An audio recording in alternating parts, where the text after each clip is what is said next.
Assalamu alaikum wa rahmatullahi wa barakatuh. Dans cette nouvelle vidéo, nous allons définir ensemble le hadith authentique, al-hadith al-sahih. Nous diviserons cette vidéo en 3 parties. La première partie sera consacrée au hadith notoire, al-mutawatir. Nous expliquerons sa définition, ses conditions, ses divisions, et nous verrons la différence qu'il y a entre le hadith notoire et le hadith authentique. Puis nous verrons que pour qu'un hadith soit considéré comme authentique, il doit obligatoirement réunir 5 conditions. Puis nous clôturerons cette vidéo en démontrant l'obligation de prendre et d'œuvrer avec le hadith authentique. Nous verrons les preuves du Coran et de la Sunna concernant l'obligation de suivre le hadith authentique et les paroles de savants concernant ce sujet. Sans perdre plus de temps, on passe à l'explication.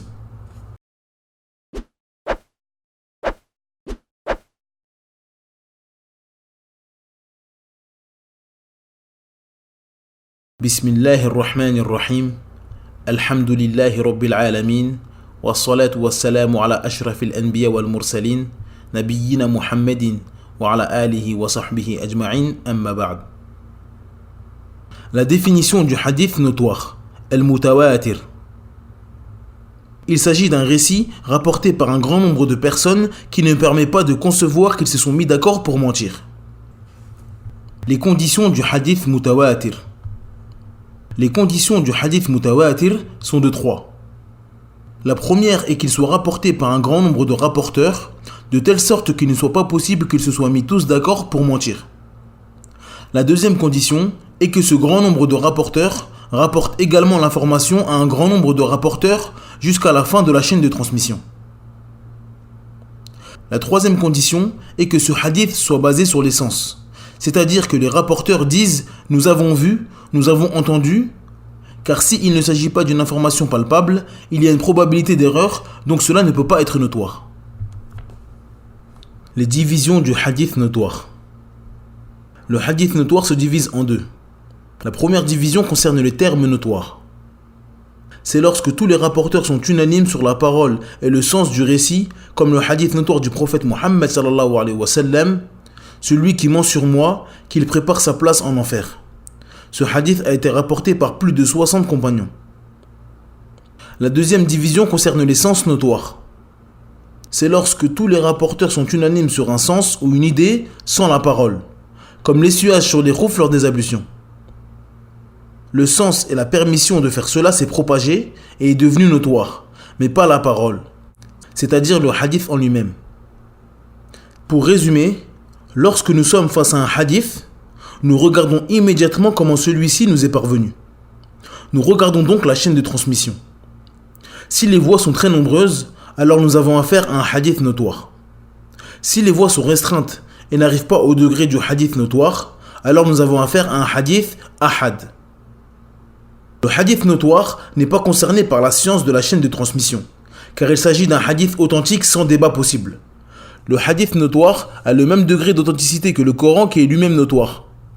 Mettre en doute l'authenticité du hadith notoire revient à mettre en doute l'authenticité du Coran. L'objet de cette vidéo concerne le hadith qui est appelé ahad. La définition du hadith authentique. Un hadith authentique est un hadith ahad qui est rapporté par des rapporteurs dignes de confiance avec une chaîne de transmission rattachée sans qu'il soit isolé ni défectueux. Les conditions du hadith authentique. Les conditions du hadith authentique sont de 5. La première condition est qu'il doit avoir une chaîne de transmission rattachée. Tous les rapporteurs de la chaîne de transmission doivent indiquer qu'ils ont entendu et pris le hadith de leur professeur. Exemple, l'imam Malik rapporte un hadith dans son livre Al-Muwatta. Il rapporte d'après Nafi' qui rapporte d'après Abdullah ibn Omar. Le prophète a rejoint Omar ibn al-Khattab qui se déplaçait en caravane. Ce dernier se mit à jurer par son père. Le prophète lui dit « Certes, Allah vous a interdit de jurer par vos pères. Celui qui désire jurer, qu'il jure par Allah ou qu'il se taise. » Dans cette chaîne de transmission, l'imam Malik rahimahullah rapporte de Nafi' qui est un de ses professeurs. Nafi' a été le domestique de Abdullah ibn Omar et a été un de ses élèves durant de nombreuses années. Abdullah ibn Omar est un compagnon du prophète Mohammed sallallahu alayhi wa sallam avec qui il a pris la science. Et il est aussi le fils de Omar ibn al-Khattab, radiallahu anhu, le deuxième calife de l'islam. Ce hadith a donc une chaîne de transmission rattachée, car chaque rapporteur rapporte de qui il a entendu. La deuxième condition pour qu'un hadith soit authentique est que les rapporteurs doivent tous être dignes de confiance. Pour qu'un rapporteur soit considéré comme digne de confiance, il doit remplir 5 critères. Le premier est être musulman. Cela exclut le mécréant. Le deuxième est être pubère. Cela exclut l'enfant. Le troisième est être doué de raison. Cela exclut le fou. Le quatrième, ne pas commettre de grands péchés ni persister dans les petits. Le cinquième est ne pas contredire les bons comportements. Il est donc impératif que tous les rapporteurs de la chaîne de transmission soient dignes de confiance pour que le hadith soit authentique. La troisième condition pour qu'un hadith soit authentique est que tous les rapporteurs doivent avoir une maîtrise parfaite. Le rapporteur doit avoir une maîtrise parfaite de ce qu'il a mémorisé. Il doit être éveillé et méfiant de ce qu'il rapporte, et non insouciant et négligent. Il doit être sûr de lui et non hésitant au moment où il prend le hadith de son professeur jusqu'au moment où il le transmet à ses élèves. Si un rapporteur est négligent ou n'a pas une bonne mémorisation et qu'il est dans une chaîne de transmission, alors le hadith est faible. Les types de maîtrise chez les rapporteurs.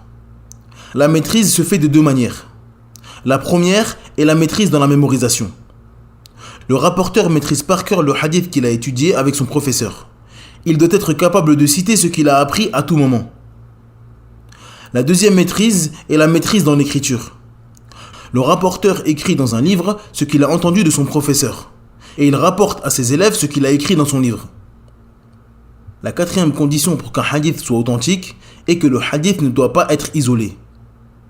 Un hadith est considéré comme isolé lorsqu'un rapporteur digne de confiance et mémorisateur contredit un rapporteur ou un groupe de rapporteurs plus mémorisateurs que lui. La cinquième et dernière condition pour qu'un hadith soit considéré comme authentique est l'absence de défauts cachés. Il s'agit d'un hadith qui a l'air authentique au premier abord, mais qui comporte un défaut caché qui empiète sur son authenticité. Donc, un hadith peut être d'apparence authentique car il réunit les 4 conditions précédentes, mais le savant spécialiste de la science du hadith peut détecter une anomalie qui n'est pas visible pour celui qui ne maîtrise pas cette science. L'obligation de prendre et d'œuvrer avec le hadith authentique.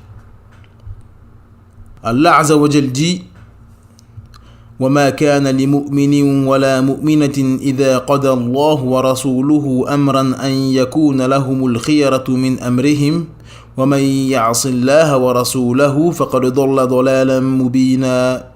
D'après la traduction approximative, Allah Azza wa Jal dit: il n'appartient pas à un croyant ou à une croyante, une fois qu'Allah et son messager ont décidé d'une chose, d'avoir encore le choix dans leur façon d'agir.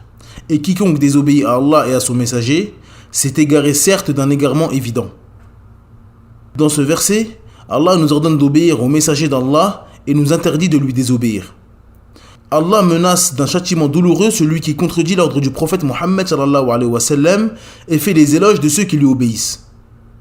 Allah Azza wa Jal dit: وَمَا آتَاكُمُ الرَّسُولُ فَخُذُوهُ وَمَا نَهَاكُمْ عَنْهُ فَانْتَهُوا وَاتَّقُوا اللَّهَ إِنَّ اللَّهَ شَدِيدُ الْعِقَابِ.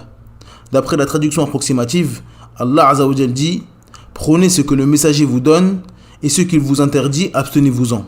Et craignez Allah, car Allah est dur en punition. Allah Azza wa Jal dit aussi: فَلْيَحْذَرِ الَّذِينَ يُخَالِفُونَ عَنْ أَمْرِهِمْ أَن تُصِيبَهُمْ فِتْنَةٌ أَوْ يُصِيبَهُمْ عَذَابٌ أَلِيمٌ.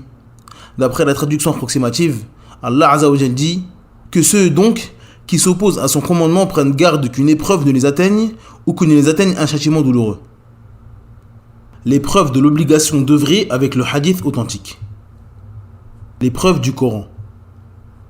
Allah Azza wa Jal dit: وَمَا كَانَ الْمُؤْمِنُونَ لِيَنْفِرُوا كَافَّةً فَلَوْلَا نَفَرَ مِنْ كُلِّ فِرْقَةٍ مِّنْهُمْ طَائِفَةٌ لِيَتَفَقَّهُوا فِي الدِّينِ وَلِيُنْذِرُوا قَوْمَهُمْ إِذَا رَجَعُوا إِلَيْهِمْ لَعَلَّهُمْ يَحْذَرُونَ.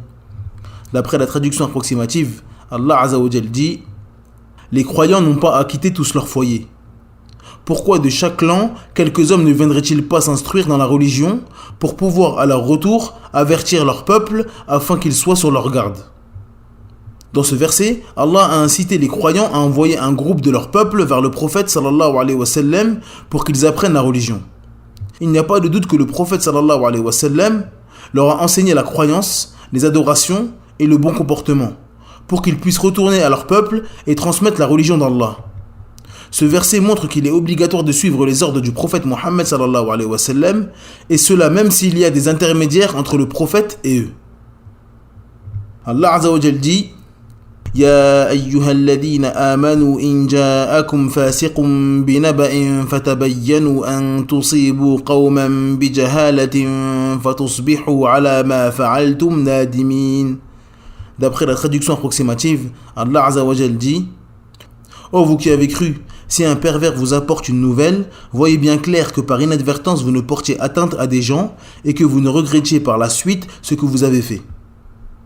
Ce verset nous indique que si une personne digne de confiance nous apporte une nouvelle, nous devons prendre sa parole et ne pas la rejeter. Ce verset montre bien l'obligation de prendre la parole d'une personne digne de confiance, même si cette dernière n'implique pas la certitude à 100%. Nous devons prendre cette parole et œuvrer avec, tant qu'il n'y a rien qui prouve que cette dernière est fausse. Donc, si l'imam Malik, rahimahullah, qui est une référence pour les musulmans, me rapporte une information d'après Nafi', rahimahullah, qui lui-même est une référence pour les musulmans, qui me rapporte une information d'après Ibn Umar, radiyallahu anhu, qui fait partie des compagnons du prophète Mohammed sallallahu alayhi wa sallam, dont Allah a fait l'éloge dans son livre, je dois prendre cette information et œuvrer avec. L'épreuve de la sunna. Abdullah ibn Umar radiyallahu anhu a dit: pendant que les fidèles étaient en train de faire la prière de l'aube à Quba, quelqu'un survint qui leur dit: cette nuit, l'envoyé d'Allah a reçu une révélation du Coran. Il lui a été ordonné de prendre la Kaaba pour direction. Aussitôt, les fidèles, dont les visages étaient tournés du côté d'Hichem, prirent la Kaaba pour direction et s'orientèrent vers elle. Ce hadith montre que les compagnons prenaient les informations du prophète sallallahu alayhi wa sallam les uns des autres, et cela même d'une seule personne. Ce hadith nous montre l'obligation d'œuvrer avec la parole du prophète Mohammed sallallahu alayhi wa sallam, même s'il y a des intermédiaires entre lui et nous, à condition que ces intermédiaires soient dignes de confiance. Ibn Abbas radiyallahu anhu a dit: lorsque le prophète envoya Mu'adh du côté du Yémen, il lui dit: tu vas rencontrer des gens du livre. La première chose à laquelle tu les inviteras, ce sera d'attester qu'il n'y a aucune divinité qui mérite l'adoration en dehors d'Allah. Lorsqu'ils auront attesté, tu leur annonceras qu'Allah leur a prescrit 5 prières de jour et de nuit. Lorsqu'ils auront prié, annonce-leur qu'Allah leur a imposé l'aumône légale sur leurs biens. Cette aumône légale, prélevée sur le riche, sera attribuée aux pauvres. S'ils acceptent tout cela, prélèvent sur eux l'aumône légale, mais évitent de prendre les choses qui leur sont précieuses.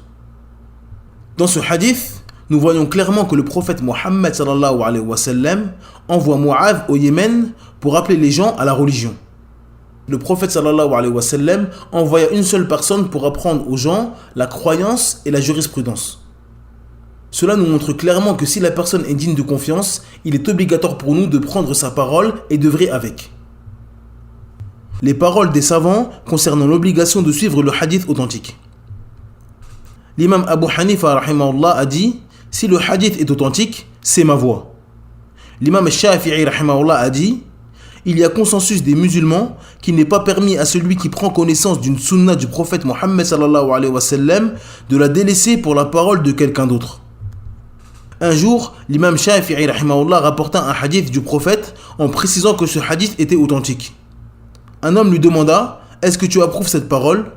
Confus, l'imam répondit: ô un tel, me vois-tu comme chrétien? Me vois-tu en train de sortir d'une église? Vois-tu autour de moi une ceinture comme celle des prêtres? Je rapporte un hadith du prophète sallallahu alayhi wa sallam, mais je n'approuve pas cela. L'imam Ahmed rahimahullah a dit: celui qui rejette un hadith du prophète est au bord de la perdition.